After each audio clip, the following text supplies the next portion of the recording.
Hello my friend, স্বাগত জানাচ্ছি আমার ইউটিউব চ্যানেল র ইংলিশ স্কুলে। আমি টর্নেডো রায় আছি আপনাদের সাথে। আজকে আমাদের আলোচনার বিষয় ভার্ব, বাংলা ক্রিয়া। ইংরেজি ভাষায় ভার্ব অনেক বড় জায়গা দখল করে আছে। কোনো কিছু করাই ক্রিয়া বা কাজ। ভার্ব ছাড়া ইংরেজি বাক্য কল্পনা করা অসম্ভব। বাংলা বাক্য ভার্ব ছাড়া তৈরি করা সম্ভব। বাংলায় যে কোনো কাজ, যেমন খাওয়া, যাওয়া, ঘুমানো, এই যে কোনো কাজ ইংরেজি বাক্যে ভার্ব। সেই ভার্ব ছাড়া ইংরেজি বাক্য অসম্পূর্ণ, কিন্তু ভার্ব ছাড়া বাংলা বাক্য করা সম্ভব। ভার্ব কয়েক ভাগে ভাগ করা যায়। শুরুতে principal or lexical or main verb. Principal মূল বাক্যে, সেগুলো হচ্ছে principal verb. I drink a glass of water, এখানে ড্রিঙ্ক এটা হচ্ছে বাক্যের মূল ভার্ব। এরপরে আসবে অক্সিলারি অর হেল্পিং ভার্ব, সাহায্যকারী ভার্ব। এই অক্সিলারি ভার্ব এবং প্রিন্সিপাল ভার্ব, এই দুয়ের সমন্বয়ের ফলে ইংরেজি বাক্যগুলো গঠিত হয়। মূল ভার্ব ও অক্সিলারি ভার্ব বাক্যের উপর নির্ভর করে। অক্সিলারি ভার্ব বাক্যে মূল ভার্ব হিসেবে বসতে পারে, কিন্তু মূল ভার্ব বা প্রিন্সিপাল ভার্ব কখনো অক্সিলারি ভার্ব হিসেবে বসতে পারে না। আই অ্যাম এ ক্রিকেটার, আমি একজন ক্রিকেটার, এই বাক্যে এম ছাড়া আর কোনো ভার্ব নেই, তাই এটাই এই বাক্যে প্রিন্সিপাল ভার্ব, অর্থাৎ এই বাক্যে কোনো অক্সিলারি ভার্ব নেই। মনে রাখতে হবে, অক্সিলারি ভার্বগুলো কোনো না কোনো সময় প্রিন্সিপাল ভার্ব হিসেবে ব্যবহৃত হতে পারে, কিন্তু প্রিন্সিপাল ভার্ব কখনোই অক্সিলারি ভার্ব হিসেবে ব্যবহৃত হতে পারবে না। অবজেক্টের উপর ভিত্তি করে প্রিন্সিপাল ভার্ব আবার দুই প্রকার। এক হচ্ছে ট্রানজিটিভ ভার্ব এবং অপরটি হচ্ছে ইনট্রানজিটিভ ভার্ব। ট্রানজিটিভ ভার্ব এটা হচ্ছে সকর্মক, অর্থাৎ যে বাক্যের কর্ম রয়েছে।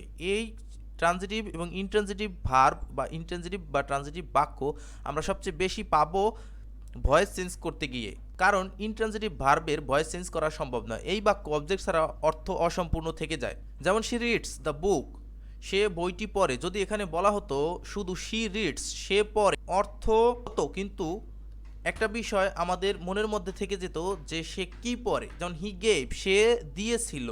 আই স, আমি দেখেছিলাম। রিফাত ওয়ান্টস, রিফাত চায়। এই প্রত্যেকটি বাক্য হয়, কিন্তু আমাদের মনের মধ্যে একটা আকাঙ্ক্ষা থেকে যায় যে পরবর্তী অংশে কি হয়েছিল, যে সে কি পড়েছিল, সে কি দিয়েছিল, সে কি দেখেছিল এবং রিফাত কি চেয়েছিল। এখানে শি রিডস দ্য বুক, সে বইটি পড়ে। He gave me a mobile phone, সে আমাকে একটা মোবাইল ফোন দিয়েছিল। I saw her in the market, আমি তাকে দেখেছিলাম। কোথায় দেখেছিলাম? মার্কেটে। Rifat wants a pen from Riyan, Rifat চায়, কি চায়? একটা কলম। দ্বিতীয় হচ্ছে ইনট্রানজিটিভ ভার্ব বা অকর্মক বাক্য বা অকর্মক ক্রিয়া। এই বাক্য অবজেক্ট ছাড়া সম্পন্ন হতে পারে। শি রিডস, সে পড়ে। I am going to school, আমি স্কুলে যাচ্ছি। I walked to the park today, I went to the campus for a scheduled class. Intransitive এবং ট্রানজিটিভ ভার্বগুলো আমরা কিভাবে চিনতে পারবো? আমরা চিনতে পারবো যে বাক্য প্যাসিভ ভয়েস করা যাবে না সেটা হচ্ছে ইনট্রানজিটিভ ভার্ব, এবং যে বাক্যকে কর্মপ্রধান হিসেবে ব্যবহার করা যায় না সেটাই হচ্ছে ইনট্রানজিটিভ ভার্ব। সামনে এটা আমরা বিস্তারিত দেখতে পারবো। ট্রানজিটিভ এবং ইনট্রানজিটিভ ভার্ব ব্যবহার ক্ষেত্রে সবচেয়ে বেশি দেখা যাবে ভয়েস চেঞ্জ করতে গিয়ে। ভার্ব আবার দুই ভাগে বিভক্ত, ফাইনিট এবং নন ফাইনিট ভার্ব। ফাইনিট ভার্ব হচ্ছে যে ভার্ব সাবজেক্টের নাম্বার, পার্সন, টেন্স অনুসারে তার ফর্ম পরিবর্তন করে, তাকে ফাইনিট ভার্ব বলে, সমাপিকা ক্রিয়া বলে। যেমন আই স হার ক্রাইং, আমি তাকে কাঁদতে দেখলাম। হি মেক্স মি প্রাউড, সে, তার জন্য আমি গর্বিত বা সে আমাকে গর্বিত করে। I will write a book in this month, আমি এই মাসে একটি বই লিখব। এখানে আমরা যদি লক্ষ্য করি, যদি হি এর পরিবর্তে এই বাক্যে আই বসানো হতো হি এর জায়গায়, তাহলে এই মেক্স হয়ে যেত মেক, কারণ এই মেক এটা একটা ফাইনিট ভার্ব, অর্থাৎ সমাপিকা ক্রিয়া। এই ভার্বটি সাবজেক্ট যে অনুসারে বসবে সেই অনুসারে এই ভার্বের ফর্ম পরিবর্তন করবে। আই স, এটাকে আই সিও বলা যায়। আই উইল রাইট এ বুক, এটাকে আই রোট এ বুক বা আই অ্যাম রাইটিং এ বুক এভাবেও লেখা যাবে, কারণ এই রাইট এখানে হচ্ছে এটা finite verb. Non finite verb দেখব। নন ফাইনিট ভার্ব কখনোই তার ফর্ম পরিবর্তন করে না, অর্থাৎ বাক্যে সে যে অর্থ তৈরি করবে সেই অর্থই সে বাক্যে বহাল থাকবে। এই নন ফাইনিট ভার্বের ফর্ম কখনোই তার সাবজেক্ট অনুযায়ী পরিবর্তন হয় না, বা কোনো কিছুর পারিপার্শ্বিক পরিবর্তনের ফলেই এই নন ফাইনিট ভার্ব কখনোই তার ফর্মকে পরিবর্তন করবে না। ইনফিনিটিভ হচ্ছে টু প্লাস ভার্ব থাকবে, অর্থাৎ টু প্লাস ভার্বের প্রেজেন্ট ফর্ম থাকবে, তখন সেই বিষয়টাকে বলা হবে ইনফিনিটিভ, এবং এই ইংরেজির এই গ্রামারকে বলা হবে ইনফিনিটিভ। ইনফিনিটিভের বাংলা সবসময় এরকম আসবে তে, যা বলা হবে সে তার শেষে তে। যেমন এখানে উদাহরণ দেওয়া আছে টু প্লাস ভার্বের present form, he likes to play football. এগুলো আমাদের ট্রান্সলেশনে অনেক বেশি দরকার হবে। হি লাইকস টু প্লে ফুটবল, এখানে আমরা দেখতে পাচ্ছি টু প্লে অর্থাৎ খেলতে, তাহলে টু টেস্ট, স্বাদ নিতে, টু গো যেতে, টু ডু করতে, টু স্লিপ ঘুমাতে, টু প্লে খেলতে, টু স্পিক বলতে, টু নো জানতে, টু রান দৌড়াতে, টু ওয়াক হাঁটতে। বাংলাটা এরকম আসবে। তাহলে সে ফুটবল খেলতে পছন্দ করে, হি লাইকস টু প্লে ফুটবল।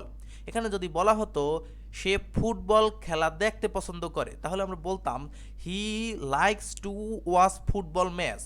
যদি বলা হতো সে স্কুলে যেতে পছন্দ করে না, he doesn't like to go to school.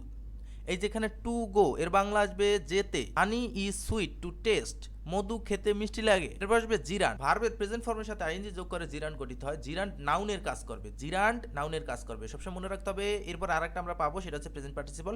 Present participle অ্যাডজেক্টিভের কাজ করবে এবং জিরান্ড নাউনের কাজ করবে। দুইটার মধ্যে এটাই তফাৎ। জিরান্ড এটাও ভার্বের সাথে আইএনজি এবং প্রেজেন্ট পার্টিসিপল সেটাও ভার্বের সাথে ING. Example, I saw her crying, আমি তাকে কাঁদতে দেখলাম। Swimming is good for health, তাহলে এখানে জিরান্ড নাউনের মতো কাজ করছে। কিভাবে? সুইমিং এইখানে একটা কাজের নাম বোঝাইছে। Swimming is good for health, সাঁতার স্বাস্থ্যের পক্ষে ভালো, এরকম আমরা বলতে পারি। Running is good for health, walking is good for health, playing is good for health. I love playing football, আমি ফুটবল খেলতে পছন্দ করি।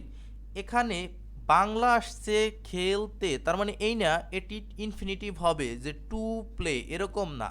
আই লাভ প্লেয়িং ফুটবল, এইখানে এই প্লেয়িং দ্বারা বোঝানো হয়েছে একটা নাউন, কারণ জিরান্ড নাউনের কাজ করবে। এই প্লেয়িং দ্বারা যদি বোঝানো হতো যে কোনো অ্যাডজেক্টিভ, তাহলে এটি পার্টিসিপলের কাজ করতো। যেমন এটা হচ্ছে পার্টিসিপল। ভার্বের প্রেজেন্ট ফর্মের সাথে আইএনজি যোগ করে পার্টিসিপল গঠিত, এটা অ্যাডজেক্টিভের কাজ করবে। যেমন এ সুইমিং স্নেক, একটা সাঁতার কাটারত অবস্থায় সাপ।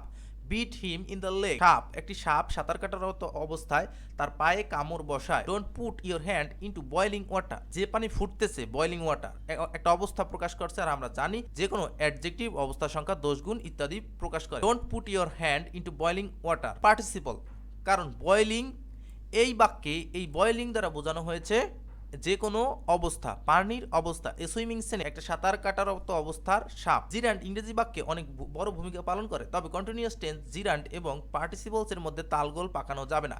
কেন তালগোল পাকানো যাবে না? কারণ প্রত্যেকটির আলাদা আলাদা নিয়ম রয়েছে এবং প্রত্যেকটির আলাদা আলাদা বাংলা হবে। কন্টিনিউয়াস টেন্স হতে হলে অবশ্যই বাক্যে বি ভার্ব থাকতে হবে, জিরান্ড নাউনের কাজ করবে এবং পার্টিসিপল অ্যাডজেক্টিভের কাজ করবে। এই তিনটি বিষয় মনে রাখলে আমরা এই তিনটি বিষয়ের মধ্যে তালগোল পাকাবো না। এই ছিল মোটামুটি ভার্বের আলোচনার বিষয়বস্তু। আপনারা যারা এখনও রয় ইংলিশ স্কুল এই চ্যানেলটি সাবস্ক্রাইব করেননি, তারা অবশ্যই চ্যানেলটি সাবস্ক্রাইব করুন। যদি ভিডিওটি ভালো লেগে থাকে তাহলে অবশ্যই লাইক করুন, শেয়ার করুন, বন্ধুদের সাথে কমেন্ট করে জানান আপনার কী প্রয়োজন, কী সমস্যা আপনার ইংরেজিতে রয়েছে।